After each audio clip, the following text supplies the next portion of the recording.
नमस्कार। सुप्रभात। जय आरसीएम। बहुत बहुत धन्यवाद आपण ମାନଙ୍କୁ ସମସ୍ତଙ୍କୁ କି ଆଜି ଆମେ ସ୍ୱାସ୍ଥ୍ୟ କ୍ରାନ୍ତି ମିଶନରେ ଆମେ ମାନେ ପୁଣି ପାଦେ ଆଗକୁ ବଢିଛେ।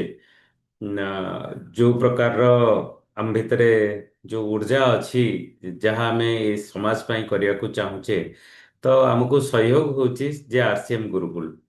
ଆରସିଏମ ଗୁରୁକୁଳ ମାଧ୍ୟମରେ ଆମେ ସୁସ୍ଥ ରହିବା, ସମାଜକୁ ସୁସ୍ଥ କରିବାର ଏ ପ୍ରକାର ଯୋଉ ପ୍ରୟାସ ଆମର ଚାଲିଛି।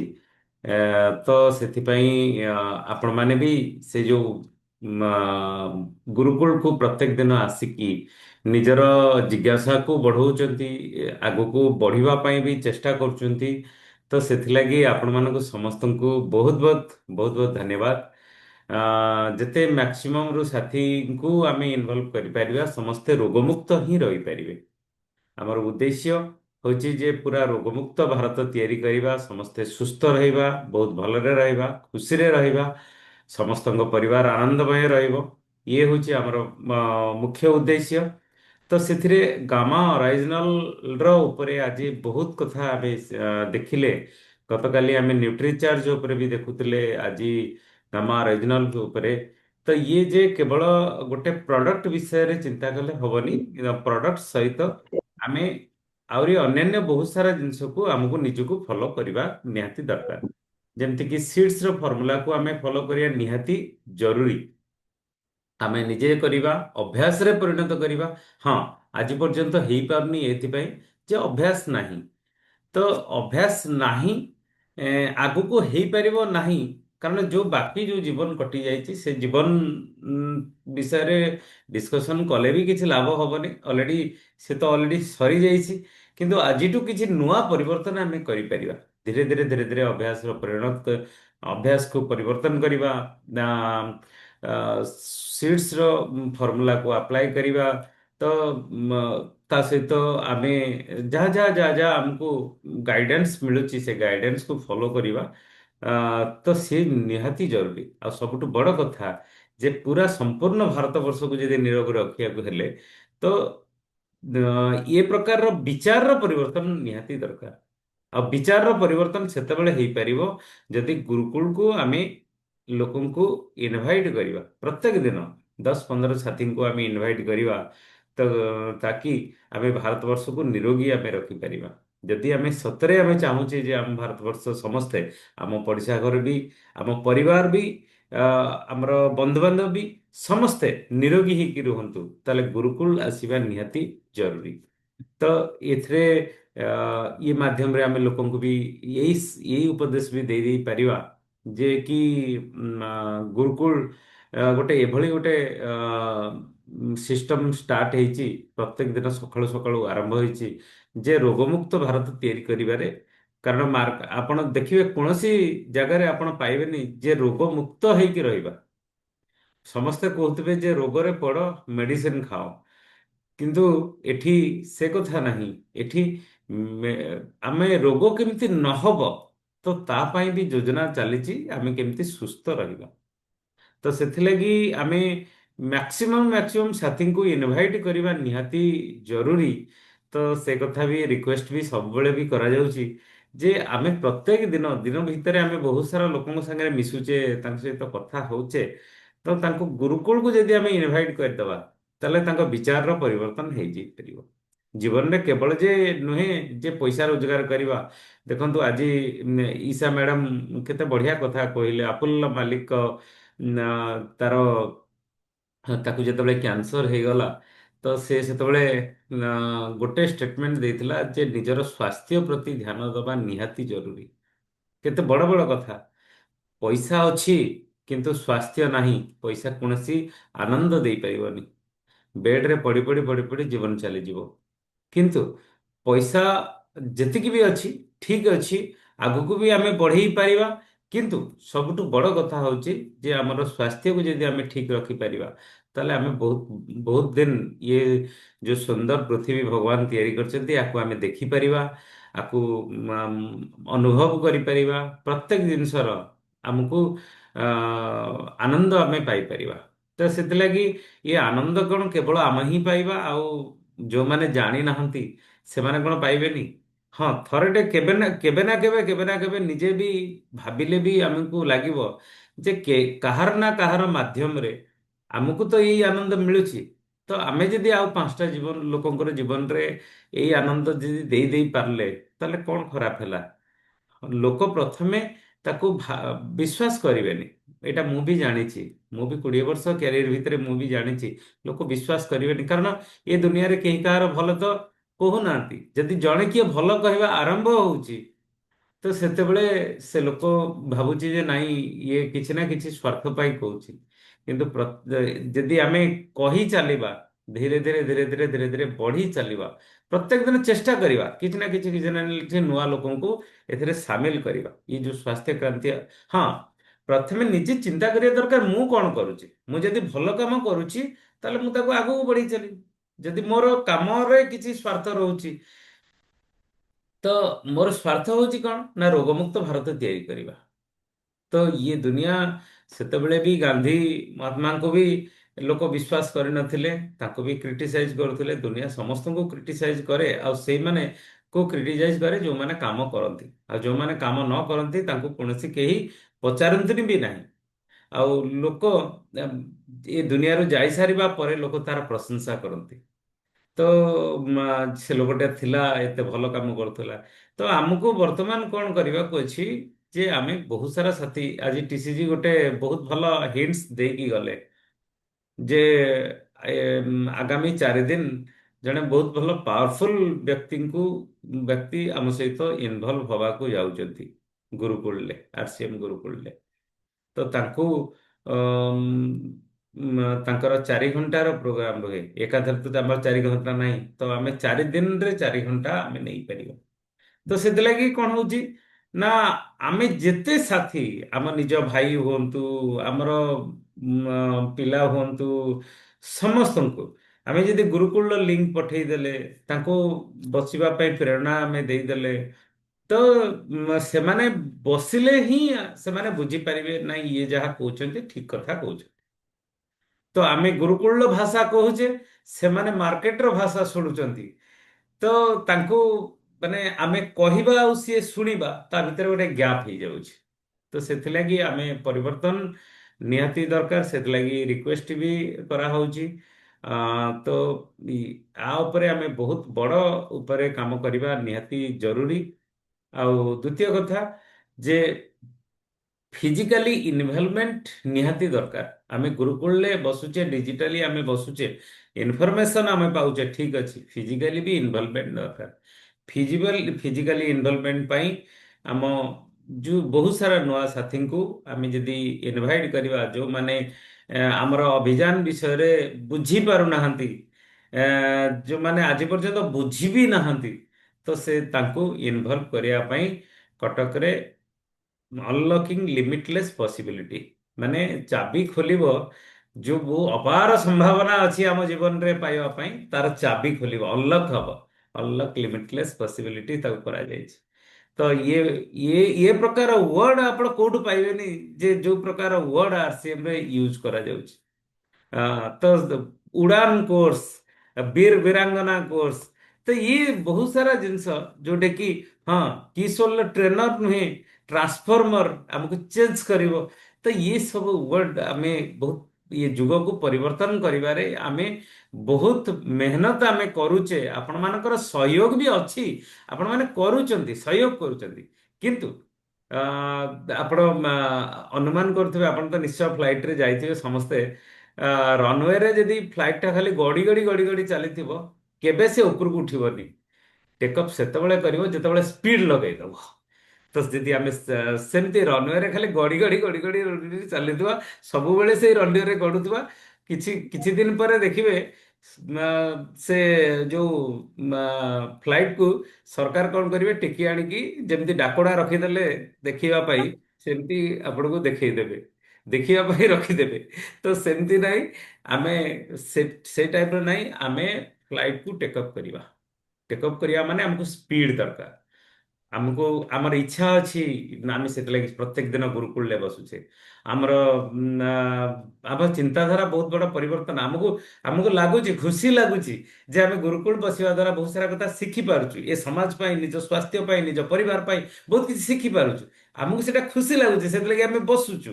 କିନ୍ତୁ ଇଏ ଯୋଉ ଖୁସିକୁ ବାଣ୍ଟିବା ନିହାତି ଦରକାର। ଆଉ ଇଏ ଦୁନିଆରେ ଇଏ ବି ସତ୍ୟ, ଯାହା ବାଣ୍ଟିବେ ସିଏ ବଢିବ। ଜ୍ଞାନ ବାଣ୍ଟିଲେ ଜ୍ଞାନ ବଢିବ, ଖୁସି ବାଣ୍ଟିଲେ ଖୁସି ବଢିବ, ଆନନ୍ଦ ବାଣ୍ଟିଲେ ଆନନ୍ଦ ବଢିବ। ଇଏ ଖୁସିକୁ ଯଦି ଆମେ ବାଣ୍ଟିବା ତାହେଲେ ବହୁତ ବଢିଯିବ, ମାନେ ଆନନ୍ଦମୟ ହେଇଯିବ। ତ ସେଥିଲାଗି ମୋର ପୁଣି ଥରେ ଆପଣଙ୍କ ଅନୁରୋଧ ଯେ ପ୍ରତ୍ୟେକ ଦିନ ଆମେ ଯୋଉମାନଙ୍କ ସାଙ୍ଗରେ ବସୁଛେ ଗୁରୁକୁଳକୁ ଇନଭାଇଟ୍ କରନ୍ତୁ। ଗୁରୁକୁଳକୁ ଇନଭାଇଟ୍ କଲେ ସେମାନେ ରୋଗମୁକ୍ତ ହେଇପାରିବେ। ଆଟଲିଷ୍ଟ ସେମାନେ ତ କହିପାରିବେ ଯେ ନାଇଁ, ୟାଙ୍କ ମାଧ୍ୟମରେ ଆମେ ଗୋଟେ ସୁନ୍ଦର ଜୀବନ ପାଇଲୁ, ଆଜି ପର୍ଯ୍ୟନ୍ତ ଏଇଆ ଚାଲିଥିଲା। ଆଜି ଟିସି ସେଇ କଥା କହୁଥିଲେ, ଜୀବନ ସାରା ଲାଗିପାତିକି ଦେହକୁ ଖରାପ କରିବା, ଆଉ ଯେତେବେଳେ ଟିକିଏ ବି କଣ ପେନ୍ ହବ ସାଙ୍ଗେ ସାଙ୍ଗେ ମେଡିସିନ ଖାଇବା, ତାମାନେ ତାକୁ ଦବେଇ ଦବା। ସେ ପୁଣି କଣ ହେଲା ନା ସେ ଯୋଉ ରୋଗଟା ତାରି ଭିତରେ ପଶିକି ରହିଲା, ଖାଲି ଲକ୍ଷଣ ଭଲ ହେଇଗଲା, ତାପରେ ପୁଣି ପୁଣି କଣ ଟିକେ ଯଦି ହେଲା ପୁଣି ତାକୁ ଦବେଇ ଦେଲେ, ଏମିତି ଦବେଇ ଦବେଇ ଦବେଇ ଦବେଇ ଇଏ ରୋଗର ଗୋଟେ ମାନେ ବହୁତ କିଛି ମାନେ ଗଦା ଆମ ଭିତରେ ରହିଗଲା, ତାକି ଆମେ ସୁସ୍ଥ କେତେବେଳେ ହବା। ତ ସେଥିଲାଗି ହଁ, ଯୋଉମାନେ ବି ଜାଣିପାରୁନାହାନ୍ତି, ଆଜିର ଗୁରୁକୁଳର ଲିଙ୍କଟା ବି ମୁଁ ଗ୍ରୁପରେ ବି ପଠେଇଛି, ଆପଣମାନେ ବି ନିଜେ ପାଇବେ। ତ ସେମାନଙ୍କୁ ପଠେଇବା ଦ୍ୱାରା ଆଜି ଗୋଟେ ଘଣ୍ଟାର ଇଏ ଯୋଉ ଚାଲିଛି, ସେସନ ଚାଲିଛି, ତାକୁ ଟିକେ ଦେଖନ୍ତୁ। ଦେଖିଲା ପରେ ତାପରେ ଆମେ କଥା ହବା। ତ ଦେଖିଲେ କି ନ ଦେଖିଲେ ତାଙ୍କୁ ଟିକେ ଆମେ ଫୋନ କରିବା, ତ ତା ଦ୍ୱାରା ଆମେ ହେଇପାରିବ। ତ ଯାହା ହଉ, ବହୁତ ବଢିଆ କଥା, ଆପଣମାନେ ସମସ୍ତେ ସାମିଲ ହଉଛନ୍ତି, ସେଥିଲାଗି ବହୁତ ବହୁତ ଧନ୍ୟବାଦ ପୁଣି ଥରେ ଆପଣଙ୍କୁ ଯେ ଆପଣମାନେ ସାମିଲ ହଉଛନ୍ତି। କିନ୍ତୁ ଆଉ ନୂଆ ସାଥୀଙ୍କୁ ଇନଭଲ୍ଭ କରିବା ନିହାତି ଜରୁରୀ। ତ ଆଜି ଗୁରୁକୁଳରେ ଆମେ କଣ ସଂକଳ୍ପ ନେଲେ, ତ ସେ ବିଷୟରେ ଆମେ କହିବା। ଆଉ ୟୁଏଲପି ପ୍ରୋଗ୍ରାମ 8 ତାରିଖ ଦିନ ବହୁତ ବଡ଼ ଆକାରରେ କରାଯାଉଛି। କିନ୍ତୁ ଗୋଟିଏ ପ୍ରୋବ୍ଲେମ ହଉଛି ଯେ ହଲ୍ ମାତ୍ର 200 ଲୋକଙ୍କର ସିଟ୍ ଅଛି। ଆପଣଙ୍କର ସାଥୀମାନେ ଯଦି ବସିବା ପାଇଁ ଚାହାନ୍ତି ତାହେଲେ ଫ୍ରଣ୍ଟରେ ବସିବାକୁ ଚାହାନ୍ତି, ସେଠି ହୋଟେଲର ଆଟମୋସ୍ଫିୟର, ହୋଟେଲରେ ଯେମିତି ପିଲର ଥାଏ ମଝିରେ, ଏଇ ସବୁ ସେଠି ତ ଆଉ ଅଡିଟୋରିୟମ ଭଳି ନଥାଏ ନା। ତ ଯଦି ଆପଣ ବହୁତ ଭଲ ଆପଣଙ୍କର ଲୋକମାନେ କରିବାକୁ ମାନେ ଦେଖିବାକୁ ଚାହାନ୍ତି, ବୁଝିବା ପାଇଁ ଚାହାନ୍ତି, ଯୋଉ ଉଦ୍ଦେଶ୍ୟରେ ଆପଣ ଯାଉଛନ୍ତି ସେ ଉଦ୍ଦେଶ୍ୟକୁ ଠିକ ଆପଣଙ୍କ ପ୍ରୁଭ ହବାକୁ ଚାହୁଁଛନ୍ତି, ତାହେଲେ ଆପଣ 10ଟା ସୁଦ୍ଧା ଆସିକି ହଲ୍ ଖୋଲା ହେଇଯାଇଥିବ, ଫ୍ରଣ୍ଟରେ ଆପଣ ବସିଯିବେ। ବସିଗଲା ପରେ ଆପଣଙ୍କ ଲୋକମାନେ ଆଉ ଡିଷ୍ଟର୍ବ ହେବେନି। ଯୋଉ ଉଦ୍ଦେଶ୍ୟରେ ଆପଣ ଯାଇଛନ୍ତି ସେ ଉଦ୍ଦେଶ୍ୟ କେବେ ଆପଣଙ୍କର ବେକାର ଯିବନି। ଇଏ ହଉଛି ବହୁତ ବଡ଼ କଥା। ଆଉ ଦ୍ୱିତୀୟ କଥା ଯେ ଆମକୁ ଗ୍ରୋଥ ବି ଦରକାର, ଆମ ବିଜନେସରେ ଗ୍ରୋଥ ବି ଦରକାର, ଆମ ଟର୍ନଓଭରରେ ଗ୍ରୋଥ ବି ଦରକାର।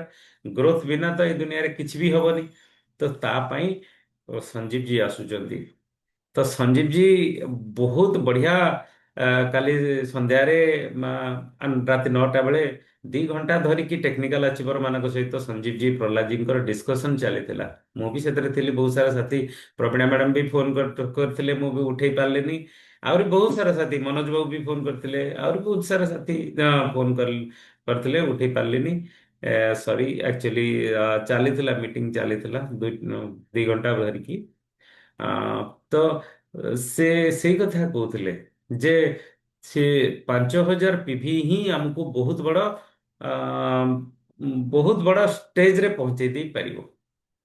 ହଁ, ଆଉ ଗୋଟେ ବହୁତ ଭଲ ଇମ୍ପୋର୍ଟାଣ୍ଟ କଥା ଆପଣମାନଙ୍କୁ କହିବାକୁ ଚାହେଁ ଯେ 5,000 ପିଭି ଯୋଉ ଆମେ କରୁଛେ, ଆ, ଯଦି ଆଗରୁ ଆମେ 1,500 ଲେଖେ ପିଭି କରୁଛେ, ଧରିନିଅନ୍ତୁ 3 ମାସ ଆମେ 1,500 ପିଭି କରିଛେ, ତାପରେ 5,000 ପିଭି କଲେ, ତାହେଲେ ତାପରେ କଣ ହେଲା ନା ସେଠି ଆମକୁ ଯୋଉ ଫ୍ରି ପ୍ରଡକ୍ଟ ମିଳିବ 1,500 ହିସାବରେ, 1,500ର 3 ମାସ ଆମେ କଲେ, ତାକୁ ଆମକୁ ଯଦି 6 ମାସ କରିଥାନ୍ତେ ତାହେଲେ 1,500 ଟଙ୍କାର ପ୍ରଡକ୍ଟ ମିଳିଥାନ୍ତା।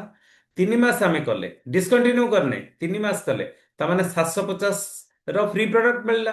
ଆଉ ଯୋଉ 3 ମାସ 5,000 ଲେଖେ କଲେ, ତାହେଲେ ତାର ଆମକୁ 5,000 ମିଳିଥାନ୍ତା, ମାନେ 6 ମାସ କରିଥିଲେ, କିନ୍ତୁ ତାର 3 ମାସ ଯେହେତୁ ଆମେ କଲେ, ତାହେଲେ ତାର 2,500, ତାମାନେ 3,750 ଟଙ୍କାର ପ୍ରଡକ୍ଟ ଆମକୁ ମିଳିବ।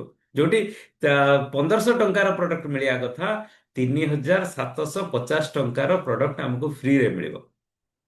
ତ ସେଥିଲାଗି ଯୋଉ ବି ସାଥୀ ଯେ ଯେ ଭାବୁଛନ୍ତି ଯେ ମୁଁ ତ 1,500 ଲେଖେ କରୁଛି, ଆଉ 5,000 କଲେ ସେଇ 1,500 ମିଳିବ ନା, ସେଇ 1,500 ମିଳିବନି। ସେ ମିଳିବ କେତେ? ଯୋଉ ରେସିଓରେ ଆମେ ଯାହା କରିଥିବା ସେ ରେସିଓରେ ଫ୍ରି ପ୍ରଡକ୍ଟ ମିଳୁଛି। ପ୍ରବୀଣା ମ୍ୟାଡାମ ମତେ ସେତେବେଳେ ମୁଁ ବି ନିଜେ ବୁଝିନଥିଲି। ପ୍ରବୀଣା ମ୍ୟାଡାମ ଯୋଉ ଫ୍ରି ପ୍ରଡକ୍ଟ ପାଇଲେ, ଆରେ ମୋର ପୁଣି ପୁଣି ଥରେ କଣ ଆସିଲା, ମୋର ପୁଣି କଣ ଆସିଲା, ତ ମୁଁ ବି ନିଜେ ବି ଜାଣିନଥିଲି। ମୁଁ ବି କହିପାରିଲିନି, ମୁଁ କହିଲି ଯଦି ଆସୁଛି ତାହେଲେ ନେଇଯାଆନ୍ତୁ। ତ କିନ୍ତୁ ଏଇଟା ଗୋଟେ ବହୁତ ଆକ୍ଚୁଆଲି ଏ ସିଷ୍ଟମରେ ଅଛି ଯେ ଆମେ ଯୋଉ ରେସିଓରେ ଆମେ ପରଚେଜ କରିଛେ। ହଁ, ଯଦି ଏମିତି କରିଥିବା, ଧରି ନିଅନ୍ତୁ 6 ମାସ ଭିତରେ 2 ମାସେ 5,000 କିଣିଲେ, ତାପରେ ପୁଣି 2,500 କିଣିଲେ, ତାମାନେ 2,500କୁ ପଳେଇ ଆସିଲେ। ମାନେ ଆମେ କମିବାନି, ଆମେ ବଢି ବଢି ବଢି ବଢି ଚାଲିଥିବା, ତାକି ଆମେ ଆମେ ଅଧିକା ଅଧିକା ଅଧିକା, ଏଟା କନସିଷ୍ଟେନ୍ସିର ଗୋଟେ ବହୁତ ଭଲ ସୁଯୋଗ। ଆଉ ତା ସହିତ ଯୋଉମାନେ ବି 5,000 ପିଭି କରୁଛନ୍ତି, ତାଙ୍କୁ ତ ପରଫରମାନ୍ସ ବୋନସ୍ ମିଳିବ ହିଁ ମିଳିବ, ଗ୍ୟାରେଣ୍ଟେଡ ମିଳିବ। ତ ତା ଉପରେ ବି ବହୁତ ବଡ ଚର୍ଚ୍ଚା ବି ହେଲା। ଆଉ ୟାକୁ ଆହୁରି ଚାର୍ଜାନ୍ତ ଲଗେଇ ଦେବା ପାଇଁ ସଞ୍ଜୀବ ଜି ଆସୁଛନ୍ତି 14 ତାରିଖ। 14 ତାରିଖ ଆମ ଜୀବନରେ ଯୋଉମାନେ ବି ଆଜି ପର୍ଯ୍ୟନ୍ତ ବୁଝି ପାରୁନାହାନ୍ତି, 100 ପିଭି କିଣୁଛନ୍ତି, କେହି କେହି ପରଚେଜ କରୁନାହାନ୍ତି, ମାସ ଶେଷକୁ ତାକୁ ବୁଝେଇବାକୁ ପଡୁଛି, ଆରେ କିଣ କିଣ କିଣ। କିଛି ନହେଲେ କିଛି ନହେଲେ କଣ ହଉଛି, ତ ତାକୁ ତାଙ୍କ ନାଁରେ ଆମେ କହି କହି ନିଜେ ହାଲିଆ ହେଇକି ତାଙ୍କ ନାଁରେ 100 ପିଭି ବିଲିଂ କରିଦଉଛେ। ତ ଇଏ ଭଳି ସାଥୀଙ୍କୁ ଆମକୁ ମୋଟିଭେଟ କରିକି ଡାକିବା ଦରକାର। ଆଉ ସେ ଜିନିଷ ମାନେ ଗୋଟାଏ ଥର ଆସ, ଯେମିତି ଆମେ ଚାହୁଁନଥିଲୁ ଆରସିଏମ ରେ କାମ କରିବା ପାଇଁ। ଦାଦା ଦେଖିଲେ ଇଏ ୟଙ୍ଗ ପିଲା ଗୁଡା ଅଛନ୍ତି, ଆକୁ ଯଦି ମୁଁ ଏଥିରେ ଭର୍ତ୍ତି କରିଦେବି, ତାହେଲେ ଏମାନଙ୍କ ଜୀବନ ସୁଧୁରିଯିବ। ସିଏ ଆମକୁ ଗୋଟେ ଥର କହିଲେ, ଆମେ ତାକୁ ଲୁଚୁଥିଲୁ, ସିଏ ଆମକୁ ଗୋଟେ ଥର କହିଲେ, ଆରେ ଗୋଟେ ଥର ଆସ, ଏଥର ପରେ ମୁଁ ଆଉ ଡାକିବିନି। ତ ସେ ଗୋଟେ ଥର ଆମେ ଆସିକି ଆଜି ସବୁଦିନେ ରହିଗଲୁ। ତ ସେମିତି ଆପଣ ସମସ୍ତଙ୍କୁ, ହଁ, ଇଏ ବି ଗୋଟେ କଳା, ମାନେ ଲୋକଙ୍କୁ ଇନଭାଇଟ କରିବାର ଗୋଟେ କଳା, ଆମେ ମୋଟିଭେଟ କରିବାର ଗୋଟେ କଳା। ଏଇ କଳାକୁ କେତେ ବିକଶିତ କରିପାରିବା, ସେତେ ହଉଛି ବହୁତ ବଡ କଥା। ଆଜି ବହୁତ ସାରା ଇନଫର୍ମେସନ, ଆକ୍ଚୁଆଲି ମୁଁ ଟାଇମ ନେଇଗଲି, ସରି। ଆପଣ ମାନଙ୍କର କଥା ବି ଶୁଣିବା, ଚାନ୍ଦ ସାର୍ ବି ଅଛନ୍ତି, ତାଙ୍କ କଥା ବି ଶୁଣିବା। କିନ୍ତୁ ମୁଁ ଚାହୁଁଛି ଆଜି ସାର୍ଙ୍କଠୁ ଷ୍ଟାର୍ଟ କରିବା। ସାର୍ ଆମକୁ କିଛି ଟିପ୍ସ ଦେବେ, ତାକୁ ଆମେ ଆଗକୁ ଆମେ ବଢେଇବା। ଆଉ ସାର୍ଙ୍କ କଥାକୁ ଯଦି ଆମେ ଶୁଣିବାନି, ମାନେ ଶୁଣିବା କିନ୍ତୁ କରିବାନି, ତାହେଲେ ନ ଶୁଣିବା ସାଙ୍ଗରେ ସମାନ। ତ ସାର୍ଙ୍କ କଥାକୁ ଶୁଣିବା ଆଉ ସାର୍ଙ୍କ କଥାକୁ କରିକି ଦେଖିବା। Sir please welcome. Thank you, ବହୁତ ବହୁତ ଧନ୍ୟବାଦ। ନମସ୍କାର ଆପଣ ନମସ୍କାର, ଜୟ ଜୟ। ନମସ୍କାର, ନମସ୍କାର ସମସ୍ତଙ୍କୁ ଜି ନମସ୍କାର ସାର୍। ନମସ୍କାର, ସମସ୍ତଙ୍କୁ ନମସ୍କାର, ଜୟ ଆରସିଏମ, ଗୁଡ ଜୟ ମର୍ଣ୍ଣିଂ। ଆସି ଆଉ ଶତପଥୀ ସାର୍ ଆପଣ ମାନଙ୍କୁ ତ ବହୁତ ଭଲ ଭାବେ ସବୁ ସାର୍ ବୁଝେଇ କ୍ୟାମେରା ଦେଇ ଗଲେ। ଲୁଚିଗଲା, ସାର୍ କ୍ୟାମେରା ଲୁଚିଗଲା। ହଁ, ଶତପଥୀ ସାର୍ ଆପଣ ମାନଙ୍କୁ ତ ବହୁତ ଭଲ ଭାବେ ସବୁ ବୁଝେଇ ଦେଲେ। ଦେଖନ୍ତୁ, କଥା ହଉଛି କଣ, କଥା ହଉଛି କଣ, ଆପଣ ମାନେ ଯାହା ଯାହା ଶତପଥୀ ସାର୍ କହିଲେ ଆପଣ ମାନଙ୍କୁ, ଆପଣ ମାନେ ଏସବୁ ଜାଣିଛନ୍ତି ନା ନାଇଁ ମତେ ଟିକେ କହନ୍ତୁ। ଆରତୀ ମ୍ୟାଡାମ କୁହନ୍ତୁ, ଶତପଥୀ ସାର୍ ଯାହା କହିଲେ ଏତେ ସୁନ୍ଦର ଭାବେ ଆପଣ ମାନଙ୍କୁ ସବୁ, ଏକଥା ଆପଣ ମାନେ ଜାଣିଛନ୍ତି ନା ଜାଣିନଥିଲେ? ନାଇଁ, ଆମେ ଭଲ ଭାବେ ଜାଣିଛୁ, କାହିଁକି ନା ଆମେ ଆଚ୍ଛା, ନର୍ମଦା ମ୍ୟାଡାମ ସବୁ ଜାଣିଛନ୍ତି ନା ଶତପଥୀ ସାର୍ ଯାହା କହିଲେ?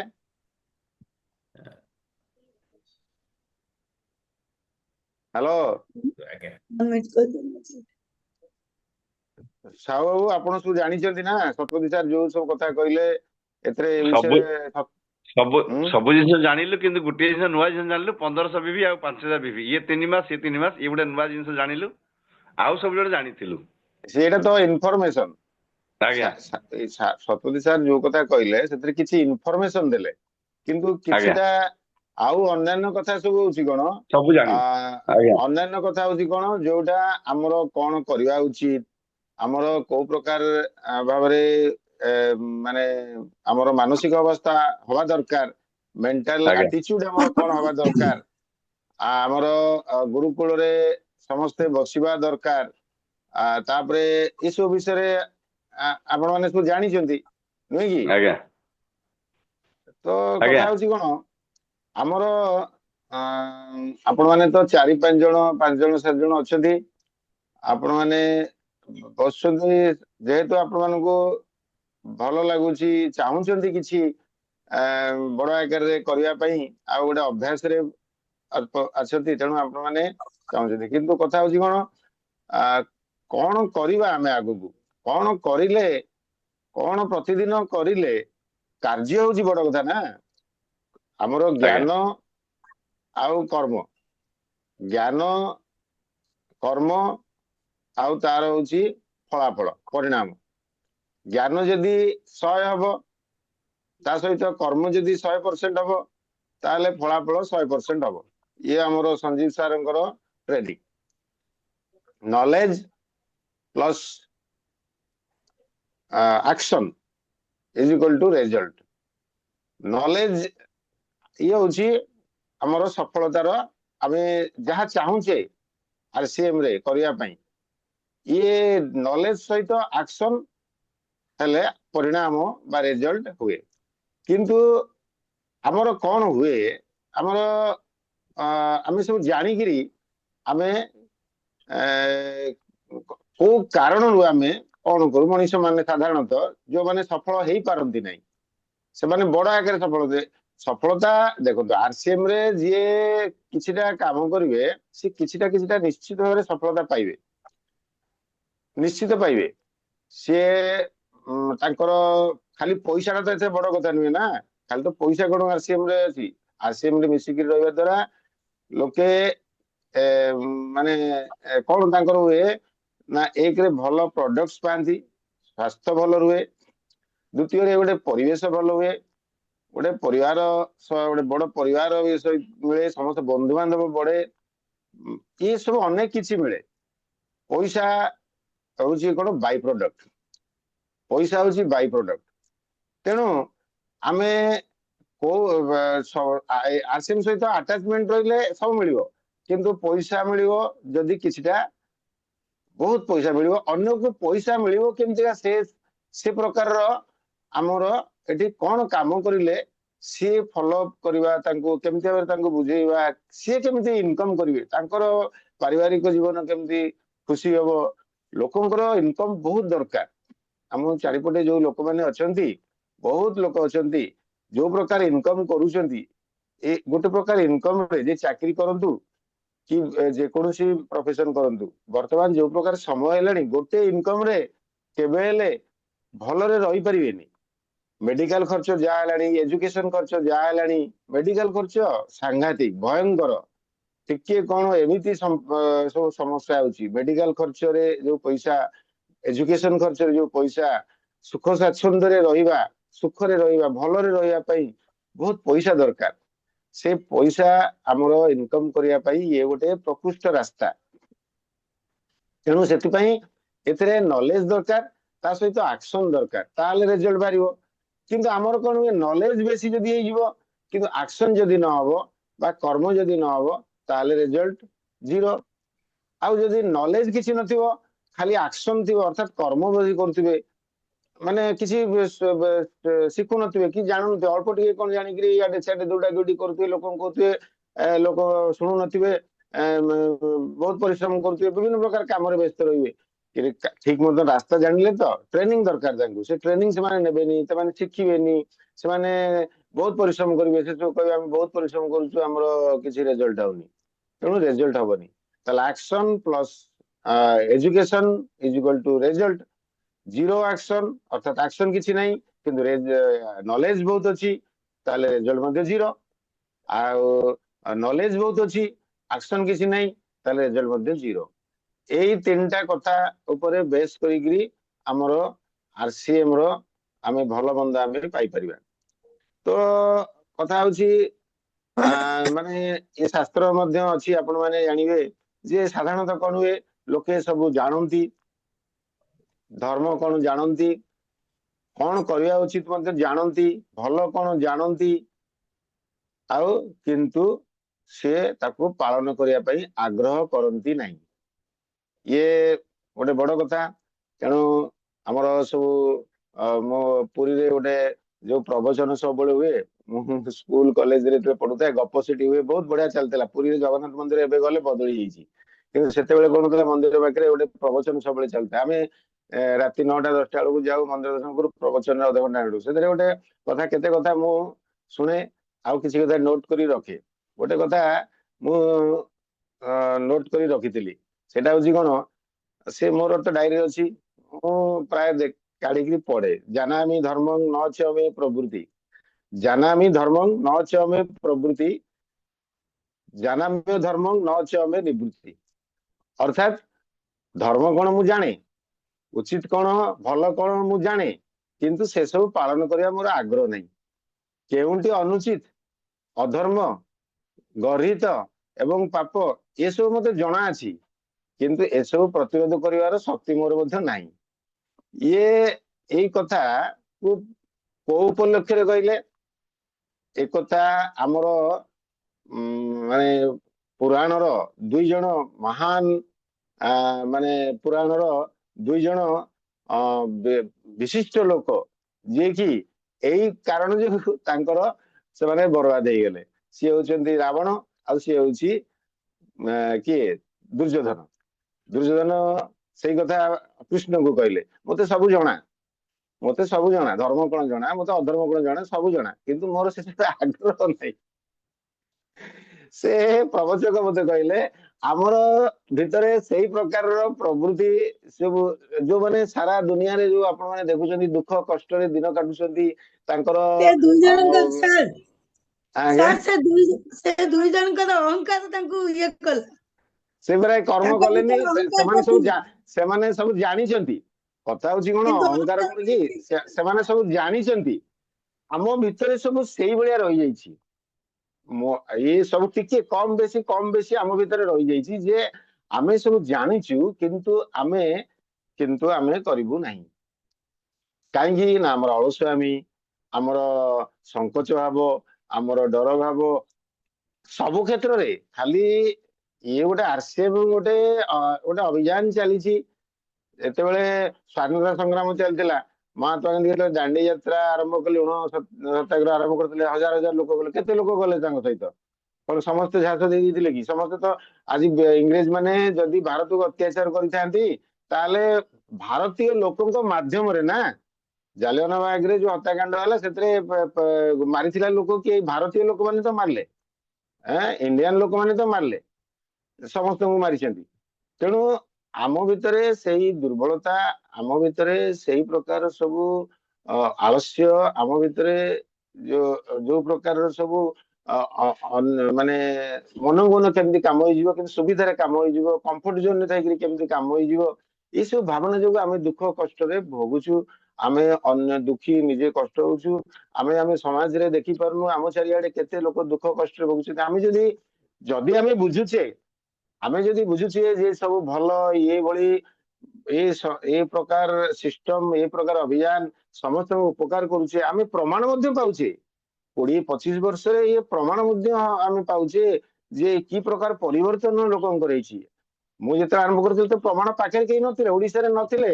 ମୋର ପ୍ରମାଣ ଗୋଟିଏ ସଞ୍ଜୀବ ସାର୍ 600 କିଲୋମିଟର ଦୂରରେ, ମୋର କେହି ଦେଖିପାରୁନଥିଲେ। ମୁଁ ତାଙ୍କୁ ହିଁ ଦେଖୁଥିଲି ଯେ ସିଏ ଗୋଟେ ସଫଳତା ଲୋକ। ଯେ କିନ୍ତୁ ମତେ ସବୁବେଳେ ଆଶ୍ଚର୍ଯ୍ୟ ହୁଏ, ମତେ ବହୁତ କଷ୍ଟ କରିବାକୁ ପଡୁଥିଲା, 24 ଘଣ୍ଟା କଷ୍ଟ କରିବାକୁ ପଡୁଥିଲା ମତେ, କିନ୍ତୁ ସେଟା ବହୁତ ଇନ୍ସପାଇରେସନ ଲାଗୁଥିଲା ସଞ୍ଜୀବ ସାରଙ୍କ ଯୋଗୁଁ। ମୋ କମ୍ପାନୀକୁ ଦେଖିନଥିଲି, ଏମଡି ଙ୍କୁ ମଧ୍ୟ ଭଲ ଭାବେ ଚିହ୍ନି ନଥିଲି, ତାଙ୍କ ଖାଲି ବହି କେତେଟା ପଢୁଥିଲି, କେବଳ ସଞ୍ଜୀବ ସାରଙ୍କୁ ଦେଖୁଥିଲି। ଆଉ ଏଇଆ ଭାବୁଥିଲି, ଏ ଜଣେ ମାରୱାଡି ଫ୍ୟାମିଲି ହେଇକିରି, ତାଙ୍କର ଫ୍ୟାମିଲିରେ କୋଟି କୋଟି ଟଙ୍କାର ଇନକମ ଥାଇକିରି ସେ ଏତେ କଷ୍ଟ କେମିତି କରୁଛନ୍ତି। ମୋ ସହିତ ସିଏ ଫୁଲବାଣୀ, ଆଉ ସେ ମାନେ କଳାହାଣ୍ଡି, ସେ ପ୍ରକାର ଜାଗାରେ ବୁଲିବା, ଖରାରେ ତରାରେ ବୁଲିବା। ଆଉ ମୋ ସହିତ ସେ ଭାତ ପଖାଳ ଯାହା ଖାଇଛନ୍ତି, ସିଏ ସମସ୍ତଙ୍କୁ ବୁଲି ବୁଲି କହନ୍ତି, ଆରେ ସିଏ ଏତେ କଷ୍ଟ କରିକି ମୋ ସହିତ ବୁଲି ବୁଲିକିରି ସେ ଖରାରେ ତରାରେ ବର୍ଷାରେ ବାଲିକୁଦା ଏରିଆ, ଫୁଲବାଣୀ ଏରିଆ ଯୋଉ ପ୍ରକାର ବୁଲୁଥାନ୍ତି, ଆରେ ଆମେ ସିନା ସେଗୁଡା ହଉଛୁ, ସିଏ ଏଗୁଡା କରୁଥାନ୍ତି କେମିତିକା, କୋଉ କଷ୍ଟରେ ଏଗୁଡା କରୁଥାନ୍ତି, ମୋ ସହିତ ବୁଲୁଥାନ୍ତି। ତାଙ୍କର କଣ ଅଭାବ ଥିଲା, ସିଏ ତାହେଲେ କଣ ଦୂରଦୃଷ୍ଟି ତାଙ୍କର ଥିଲା।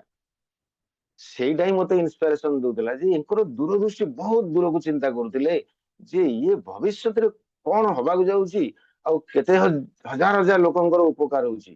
ତାଙ୍କର ଗୋଟେ ପ୍ରୋଗ୍ରାମ ରେ ସିଏ କହିଲେ କହିଲେ ମତେ ବି କହିଛନ୍ତି ସେଗୁଟା ସେ ପ୍ରୋଗ୍ରାମ ରେ କହୁଥିଲେ, ସେ ଭିଡିଓ ଅଛି ଯେ ତାଙ୍କର ଯୋଉ ପ୍ରକାର ଲାଇଫଷ୍ଟାଇଲରେ ସିଏ ବଢିଛନ୍ତି, ତାଙ୍କର ପରିବାରରେ ତ ଏକାଥରେ 25 30 40 ଜଣ ପରିବାରର ତାଙ୍କର ୟଙ୍ଗ ସବୁ କଜିନ ମାନେ ଏକାଠି ସେମାନେ କ୍ରିକେଟ ଖେଳନ୍ତି, ଏମିତି କହୁଥିଲେ 22 ଜଣ ତାଙ୍କ ଭିତରେ।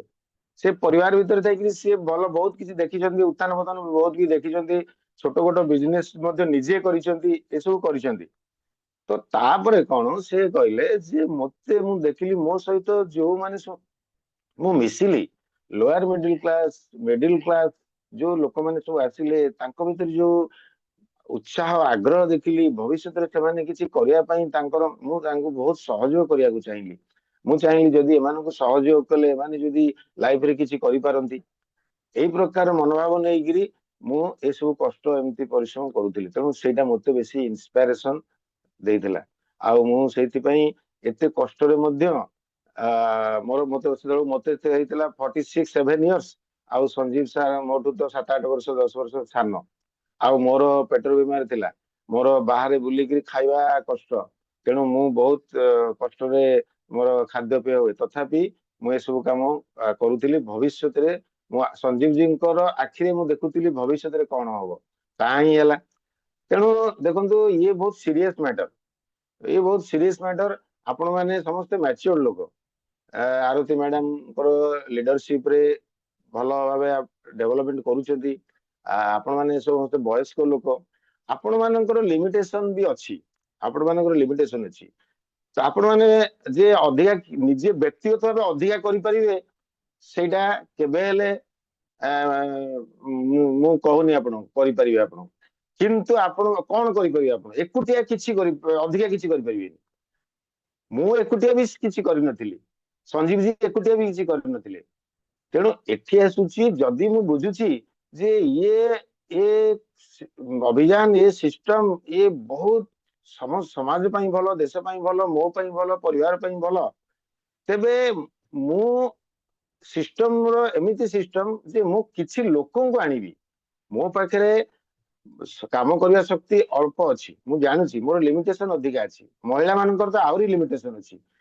କିନ୍ତୁ ଦେଖନ୍ତୁ ଆପଣ ଗୋଟେ ବେଳେ ପ୍ରୋଗ୍ରାମରେ ବସନ୍ତୁ, କେମିତି ମହିଳା ମାନଙ୍କୁ ଦେଖିବେ, ହଜାର ହଜାର ମହିଳା କେମିତି ଭାବରେ ତାଙ୍କର କୋଉ ପ୍ରକାର ଲେବୁଲରୁ ସେମାନେ କଣ ହେଇଛନ୍ତି, କେତେ ବୟସ୍କ ଲେଡିଜ ମାନେ କଣ କରିଛନ୍ତି ସେମାନେ ଦେଖନ୍ତୁ। ମୁଁ ତ ସେଇଥିପାଇଁ କହୁଛି ଆପଣ ଦେଖନ୍ତୁ ଅନ୍ୟମାନଙ୍କୁ। ତେଣୁ ସେଥିପାଇଁ ଆପଣ ଲୋକମାନଙ୍କୁ ଆଣନ୍ତୁ, ସେମାନେ ଆପଣଙ୍କୁ ସହଯୋଗ କରିବେ, ଆଉ ସେମାନଙ୍କ ମାଧ୍ୟମରେ ଆପଣ ବଢିବେ। ଆପଣ ଏକୁଟିଆ କଣ କରିପାରିବେ, ଏକୁଟିଆ ଆପଣ କଣ କରିପାରିବେ? ଆପଣ ଏକୁଟିଆ 5 10 ହଜାର ପ୍ରଡକ୍ଟ ବିକି ଦେଇ ପାରିବେ, ତାପରେ ଅଧିକା କଣ କରିପାରିବେ? ଆପଣ ଏକୁଟିଆ କେତେ କଣ ଆଉ ଅଧିକା କେତେ ଲୋକଙ୍କୁ ଆପଣ କେତେ ଲୋକଙ୍କୁ କହିବା ପାରିବେ? କାରଣ ଆପଣ ମାନଙ୍କର ସର୍କଲ ବହୁତ ବଡ, ବହୁତ ଲୋକ ଆପଣଙ୍କ ସହିତ ପରିଚିତ। ଆପଣ ପ୍ରତ୍ୟେକ ଏଠି ଯିଏ ବସିଛନ୍ତି ନିଶ୍ଚୟ 100 200 300 400 ଲୋକଙ୍କର ପରିଚୟ, କିନ୍ତୁ ଆପଣ ମାନେ ତାଙ୍କ ସହିତ କଥାବାର୍ତ୍ତା କରୁନାହାନ୍ତି, ତାଙ୍କ ସହିତ ମିଶୁନାହାନ୍ତି। ଏତେ ବଡ ଗୋଟେ ଆମର ଅଭିଯାନକୁ ଯଦି ଆପଣ ମାନେ ଯଦି ଗର୍ବର ସହିତ ନ ଭାବିବେ ଯେ ଆମେ ଏମିତି ଗୋଟେ ବଡ କାମ କରୁଛେ, ଆମେ ଏମିତି ଗୋଟେ ବଡ କାମ କରୁଛି, ଏ ଭାବନା ଆଉ ଦୂରଦୃଷ୍ଟି ଯଦି ଆପଣ ମାନଙ୍କ ଭିତରେ ନ ଆସିବ, ତାହେଲେ କଣ ହବ? ଆମେ ଲୋକଙ୍କୁ କହିବା ବେଳକୁ ଲୋକ ଯେତେବେଳେ ଆମ କଥା ନ ଶୁଣିଲେ ଆମର ମନରେ ନେଗେଟିଭିଟି ଆସିଯାଉଛି। ହଁ ଲୋକଙ୍କୁ କହୁଛି ବୁଝିବେନି, ଆରେ ଲୋକମାନଙ୍କୁ ଯୋଉ ଅଛନ୍ତି ଆମ ଚାରିପଟେ ସେମାନେ ବୁଝିବା ପାଇଁ ଡେରି ଲାଗିବ। ଏଇଟା ବାର ବାର କିଆଯାଉଛି, କିନ୍ତୁ ଆପଣ ମାନେ ସେମାନଙ୍କୁ କହି ଚାଲନ୍ତୁ। ଦେଖନ୍ତୁ 3 ମାସ ହେଇଗଲାଣି, ଶତପଥୀ ସାର୍ କେତେ ଆପଣ ମାନଙ୍କୁ କେତେ ଭଲ ଭାବେ ବୁଝଉଛନ୍ତି। ମୁଁ ତ କେତେବେଳେ ମାନେ ଆପଣ ମାନଙ୍କୁ ଯେମିତିକା ଟିକେ ବ୍ୟସ୍ତ ହେଇକି କେତେବେଳେ ମାନେ କେତେ କହିଦଉଛି, କିନ୍ତୁ ଶତପଥୀ ସାର୍ ତାଙ୍କ ଧୈର୍ଯ୍ୟ ସହିତ ବୁଝେଇ ଦଉଛନ୍ତି। କିନ୍ତୁ ଆପଣ ମାନେ ଜୁମ ରେ ଏଇ ପ୍ରୋଗ୍ରାମ ରେ ଅଧିକା ଲୋକଙ୍କୁ ବସେଇବା ପାଇଁ ଚେଷ୍ଟା କରୁଛନ୍ତି। ଯଦି ଚେଷ୍ଟା କରୁଛନ୍ତି, ଯେତେ ଚେଷ୍ଟା କରିଲେ ହବା ଦରକାର ସେଗୁଡା କରୁନାହାନ୍ତି। ଚେଷ୍ଟା କରୁଛନ୍ତି କିନ୍ତୁ କମ୍ଫର୍ଟ ଜୋନରେ ଚେଷ୍ଟା କରୁଛନ୍ତି। ଗୁରୁକୁଳ ହଉ କି ଶାଖାରେ ହଉ, କିମ୍ବା ଯଦି ମିଟିଂ ରେ ହଉ ଲୋକଙ୍କୁ ଡାକିବା ପାଇଁ ଯୋଉ ଚେଷ୍ଟା କରୁଛନ୍ତି ସେଟା କମ୍ଫର୍ଟ ଜୋନରେ ଚେଷ୍ଟା କରୁଛନ୍ତି। କମ୍ଫର୍ଟ ଜୋନରେ ଚେଷ୍ଟା କରୁଛନ୍ତି ବୋଲି ଲୋକ ଆସୁନାହାନ୍ତି। ଆକର୍ଷଣ ଶକ୍ତି ଡେଭଲପମେଣ୍ଟ କଲେ ଲୋକେ ଆକର୍ଷିତ ହେବେ, ଏଇଟା ସାଧାରଣ କଥା। ଲୋକେ ଆକର୍ଷିତ ହୋଇପାରୁନାହାନ୍ତି, ତେଣୁ ଆପଣ ମାନେ ବସେଇ ପାରୁନାହାନ୍ତି। କୁହନ୍ତୁ ଫାର୍ଷ୍ଟ ଷ୍ଟେଜ କଣ? ଫାର୍ଷ୍ଟ ଷ୍ଟେପ ହଉଛି କଣ? ହୋମ ମିଟିଂ ଦିନକୁ କେତେଟା ଆପଣଙ୍କ ଟିମ ରେ ହଉଛି, କାଲି କେତେଟା ଆପଣଙ୍କ ଟିମ ରେ ହୋମ ମିଟିଂ ହେଇଛି, ଗତ ସପ୍ତାହ ଭିତରେ ଆପଣଙ୍କ ଟିମ ରେ କେତେଟା ହୋମ ମିଟିଂ ହେଇଛି କୁହନ୍ତୁ। ଆପଣଙ୍କର ଏଇ ଯୋଉ ୟୁଏଲପି ପ୍ରୋଗ୍ରାମ 8 ତାରିଖ ହବ, ସେଥିରେ ଆପଣ କେତେ ଲୋକଙ୍କୁ ବସେଇ ପାରିବା ପାଇଁ ଚେଷ୍ଟା କରୁଛନ୍ତି, ସେଇଟା ହଉଛି ସେ ସବୁ କଥା। 14 ତାରିଖରେ ସଞ୍ଜୀବ ଜୀଙ୍କର ସେମିନାର ହବ, ସେଥିରେ ଆପଣ ସଞ୍ଜୀବ ଜୀଙ୍କ ବିଷୟରେ ସବୁ ଜାଣିଛନ୍ତି, ସଞ୍ଜୀବ ପ୍ରୋଗ୍ରାମ ବିଷୟରେ ଜାଣିଛନ୍ତି, ସେମିନାର ବିଷୟରେ ସବୁ ଜାଣିଛନ୍ତି। ଅଧିକା କଣ କରାଯିବ? କିନ୍ତୁ ସେ ପ୍ରୋଗ୍ରାମରେ ଯଦି ଆପଣ ସେଇ ପ୍ରୋଗ୍ରାମରେ ଲୋକଙ୍କୁ ବସେଇବା ଦ୍ଵାରା ମୁଁ ଆଜି ଏଠିକି ଆସିଛି, ଇଏ ପ୍ରମାଣ ଆପଣଙ୍କ ପାଖରେ। ସେଇ ପ୍ରୋଗ୍ରାମରେ ଲୋକଙ୍କୁ ବସେଇବା ଦ୍ଵାରା ଶତପଥୀ ବାବୁ ଆଜି ଏଠିକି ଆସିଛନ୍ତି। ଆଚ୍ଛା, ସେଇ ପ୍ରୋଗ୍ରାମରେ ଆମେ ବାର ବାର କହୁଛୁ ଯେ ଆପଣ ମାନେ ଲୋକଙ୍କୁ ବସାନ୍ତୁ, ସେଇଟା ଗୋଟେ କଥା। ସେଥିପାଇଁ କଣ ଚେଷ୍ଟା କରିଚାଲିଛି, କେତେ ଶହ ଲୋକଙ୍କ ସହିତ କଥାବାର୍ତ୍ତା ଚାଲିଛନ୍ତି। ତାପରେ ଆସିଲା ହେଲ୍ଥ କ୍ୟାମ୍ପ, ଏ ବିଷୟରେ ବାର ବାର କରାଯାଉଛି। ଆଜି କି ହେଇଗଲାଣି 6 ତାରିଖ। କୁହନ୍ତୁ କୋଉ ଭେନ୍ୟୁ ଠିକ କରିଛନ୍ତି, କେତେ ଲୋକଙ୍କୁ ଠିକ କରିଛନ୍ତି, କୋଉ ଡେଟ୍ ଠିକ କରିଛନ୍ତି। ଆଉ ଶତପଥୀ ସାର୍ ମତେ କହୁଛନ୍ତି ଯେ ଆମର ଏଠି ହେଲ୍ଥ କ୍ୟାମ୍ପ କରିବା, ସେଗୁଡା କରୁଛନ୍ତି କୁହନ୍ତୁ। ଆଉ ରହିଲା ମାତ୍ର 20 ଦିନ ରହିଲା। ଆମେ 3ଟା ହେଲ୍ଥ କ୍ୟାମ୍ପ କରିବା ପାଇଁ, ଗୋଟେ ହଉଛି 42 ମୌଜାରେ, ଆଉ ଗୋଟେ ହଉଛି ଆମର କଟକରେ। କଟକରେ ଗୋଟେ ହେଲ୍ଥ ମିଟିଂ ହେଲ୍ଥ ପ୍ରୋଗ୍ରାମ ହବ, ଗୋଟେ 42 ମୌଜାରେ ହବ, ଆଉ ଗୋଟେ ହବ ନେମାଳରେ ହବ। ଏଇ 3ଟା ଆମେ ସେଦିନ ଆଲୋଚନା କଲେ। ସେଥିପାଇଁ ସାହୁ ବାବୁ କଣ ପ୍ରସ୍ତୁତି ଚାଲିଛି ସେ ବିଷୟରେ ଆପଣ ମୁଣ୍ଡରେ ଚିନ୍ତା କରୁଛନ୍ତି ନାହିଁ। ତେବେ ଆରତୀ ମ୍ୟାଡାମ, ଏଇ ଫେବୃଆରୀ ମାସରେ ଆପଣଙ୍କର କେତେଟା ହେଲ୍ଥ କ୍ୟାମ୍ପ କରିବେ, ସେଥିପାଇଁ କୋଉ କୋଉ ଜାଗାରେ କରିବେ, ଭେନ୍ୟୁ କୋଉ ଠିକ କରିବେ, କେତେ ଲୋକଙ୍କୁ ଡାକିବେ, ଆପଣଙ୍କ ଟିମ ରେ ଏ ବିଷୟରେ ଆଲୋଚନା କରିଛନ୍ତି କି? ସାର୍ ସେମିତି କାର୍ତ୍ତିକ ସାର୍ ବାବୁ ନେମାଳରେ, ସରି ଆଜ୍ଞା ସାର୍, ଆମେ ଡିସ୍କସନ କରିଛୁ। ମଣ୍ଡେ ଅଲରେଡି ଆମେ ଫିକ୍ସ କରିଛୁ ଖୋର୍ଦ୍ଧାରେ କରିବା। ଆମେ 3 ଜଣ ଯାଉଛୁ, ନର୍ମଦା ମ୍ୟାଡାମ, ପ୍ରବୀଣା ମିଶ୍ର ଆଉ ମୁଁ। ଆଉ ସେଠି ଅଲରେଡି ଆମେ ଲୋକଙ୍କ ସାଙ୍ଗରେ କଣ୍ଟାକ୍ଟ କରିକି ସବୁ କରିଦେଇଛୁ, ଖାଲି ଯାଇକି ପହଞ୍ଚୁ। ସାର୍ ସାର୍ କାଲି ଏ ବିଷୟରେ ଆଉ ଟିକେ ଡିସ୍କସନ କରିବା। ଆଉ ସମସ୍ତଙ୍କୁ କ୍ଷମା ଯେ ମାନେ ଆକ୍ଚୁଆଲି ଆଜି ଟାଇମ ସରିଗଲା। ତ କାଲି ସାର୍ ଆଜି ଯୋଉ ଯୋଉ କଥା କହିଲେ, ତ କାଲି ଆମେ ପ୍ରିପେୟାର ହେଇକି ତାକୁ ସବୁ କହିବା। ଆ, ତ ଆଜି ଏଇଠି ରଖିବା, କାରଣ ସମୟ ତ ସରିଗଲାଣି, କଟିଯିବ। ତ ଏଇଠି ରଖିବା ସାର୍। କାଲି ଆମେ